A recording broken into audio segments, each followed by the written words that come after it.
సమాజాన్ని ఇన్ఫ్లుయెన్స్ చేసే కమ్యూనిటీగా మీ మీద గురుతర బాధ్యతలు ఎక్కువ ఉన్నాయి. ఈ ఎమ్మెల్సీ ఎన్నికల్లో ఆలపాటి రాజేంద్ర ప్రసాద్ గారు పోటీ చేస్తా ఉన్నారు. తెలుగుదేశం పార్టీ కూటమి పార్టీల అభ్యర్థిగా రాజేంద్ర ప్రసాద్ గారు ముఖ్యంగా మన ప్రాంతానికి సంబంధించి సొంత మంత్రి, ఇదే నియోజకవర్గానికి 2 సార్లు ఎమ్మెల్యేగా చేశారు. సుదీర్ఘమైన రాజకీయ అనుభవం, అన్ని అంశాల మీద అవగాహన కలిగినటువంటి రాబోయే రోజుల్లో టీచర్లకు సంబంధించిన అంశాలు కావచ్చు, విద్యా వ్యవస్థకు సంబంధించినటువంటి అంశాలు కావచ్చు, పూర్తి అనుభవంతో ఏ సమస్యలను కూడా పరిష్కారం దిశగా ముందుకెళ్ళేటటువంటి అటువంటి వ్యక్తిని గెలిపించే దానిలో మీరందరూ కూడా భాగస్వాములు కావాలి అని నా ఆకాంక్ష. ఎందుకంటే గెలుపు అనేది అధికారంలోకి వచ్చి తెలుగుదేశం పార్టీ 8 ఏళ్ళు అవుతాం కాబట్టి అంతా పాజిటివ్గా ఉంది. కాబట్టి గెలుపు విషయంలో ఎటువంటి డోకా లేదు నాకు. కానీ ఆ గెలుపు అనేది ఏకపక్షంగా నడవాలి. అన్ని వర్గాలు, ముఖ్యంగా మీరు అందులో భాగస్వాములు కావాలనేది కోరుకుంటున్నాను. ప్రథమ ప్రాధాన్యత ఓటు ఆలపాటి రాజేంద్ర ప్రసాద్ గారు తీసుకెళ్ళిపోతారనడానికి నేను రావాలి.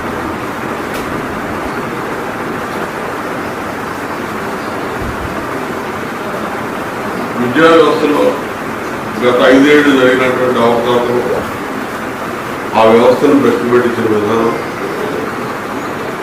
ఉపాధ్యాయులకి 5 ఏళ్ళు ఏ విధంగా ఆ ప్రభుత్వం పట్టించుకోలేదు చూసినప్పుడు మీ అందరూ గుర్తుంది. నాకు తెలిసైతే అన్ని అవమానాలు, అవహేళనలే జరిగింది. మీ సమస్యలు ఏమైనా ఉంటే కనీసం చెప్పుకునే పరిస్థితి కూడా, వినే పరిస్థితి కూడా ప్రభుత్వానికి ఉండేది. మనసులో ప్రభుత్వానికి ఈ ఎన్నిక అనేది గుంటూరు కృష్ణా జిల్లాకు సంబంధించి 33 నియోజకవర్గాలకు సంబంధించిన ఎన్నిక. కానీ వేమూరు నియోజకవర్గం మనం ప్రత్యేకంగా ఈ ఎన్నికని సవాలుగా తీసుకోవాల్సిన అవసరం ఉంది. ఎందుకంటే ఆలపాటి రాజేంద్ర ప్రసాద్ గారు మనం ఈ నియోజకవర్గంలో ఎమ్మెల్యేగా మంత్రిగా ఈ నియోజకవర్గ అభివృద్ధికి ఎంతగానో కృషి చేసినటువంటి వ్యక్తి, అందరితో అవినాభావ సంబంధాలు ఉన్నది. మిగిలిన వాళ్ళకంటే మనకు ముఖ్యమైన వ్యక్తి కాబట్టి మనం ప్రత్యేకమైన శ్రద్ధ చూపించాలని మీ అందరికీ విజ్ఞప్తి. 8 నెలల క్రితం ఎన్నికలు జరిగినాయి, 9 నెలలు అవుతా ఉంది. మీ అందరి ఆశీస్సులు, సపోర్ట్తో బ్రహ్మాండమైన మెజార్టీతో ఎమ్మెల్యేగా గెలిచారు. రాష్ట్రం అంతా ఇదే విధమైన గాలి వీచి 164 సీట్లు, 175, 164 సీట్లు చంద్రబాబు నాయుడు గారి ప్రభుత్వానికి ఇచ్చారు. అంటే ప్రజాస్వామ్యంలో ఒక రికార్డు అది. అంతంత మెజారిటీలు, అన్ని సీట్లు గెలవడం అనేది రికార్డు.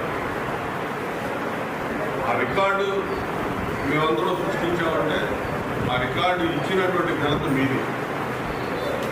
ఎందుకంటే ఇక్కడ ఉన్నటువంటి టీచర్స్ కానీ, నాన్ టీచింగ్ కానీ, అంగన్వాడీ టీచర్లు కానీ ఎన్నికల ముందు పోస్టల్ బ్యాలెట్ దగ్గర చూస్తే 100కి 80 ఓట్లు, 90 ఓట్లు కూటమి ప్రభుత్వానికి మీరు ఇచ్చే ఆశీర్వదించారు.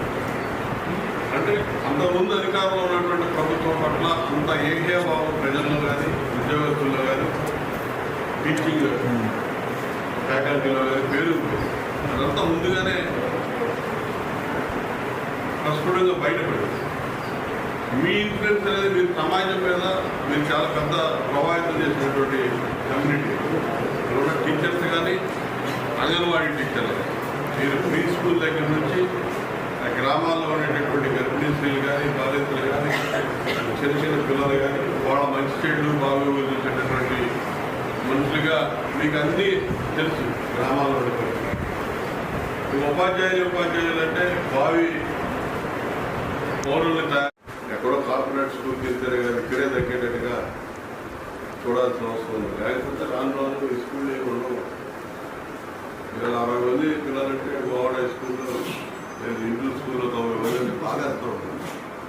అంటే ఎటు వెళ్తా ఉన్నాం, ఊళ్ళ నుంచి చేయలేకపోతా ఉంది వ్యవస్థ. ప్రభుత్వ పాఠశాలకి పంపించాలంటే భయపడిపోయే పరిస్థితి ఏంటంటే దానివల్ల వాళ్ళ ఏమైనా ఆర్థిక పరిస్థితులు మెరుగుపడి డబ్బు ఎప్పుడప్పుడుగా వచ్చి ప్రైవేట్ స్కూల్లో పోతారంటే అదేం కాదు.